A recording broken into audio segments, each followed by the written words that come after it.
Assalamu alaikum warahmatullahi wabarakatuh. Tunafahamu kwamba siku ya Ijumaa ni siku bora sana kwetu sisi Waislamu. Kuna mambo ambayo yanapendeza mtu kuyafanya siku ya Ijumaa. Moja, kumsalia Mtume sallallahu alaihi wasallam kuanzia linapozama jua siku ya Alhamisi, kwa sababu unaonesha namna gani unampenda Mtume sallallahu alaihi wasallam. Mbili, kujiandaa mapema siku ya Ijumaa kwa kuoga, kujipaka manukato, kuvaa nguo nzuri na kupendeza kwa wanaume pamoja na wanawake. Lakini kwenye manukato ni wanaume peke yao, wanawake hapo hawahusiki.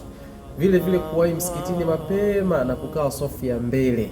Unapokwenda msikitini jitahidi sana uwahi safu ya mbele, usikae nyuma nyuma, kaa mbele ili umuone khatibu na uweze kumsikiliza vizuri, bila kusahau kusoma suratul Kahfi ndani ya siku ya Ijumaa, na vile vile kumuomba Allah subhanahu wa ta'ala dua ndani ya siku ya Ijumaa, na hasa baada ya salati al-asr mpaka kuzama kwa jua, kwa sababu kuna wema waliotangulia ilikuwa wanapomaliza kuswali salatu al-asr hawatoki msikitini mpaka jua linapozama, wanamuomba Allah subhanahu wa ta'ala maombi yao, kwa sababu kuna muda ukiudiriki ukiomba dua yako inakubaliwa moja kwa moja.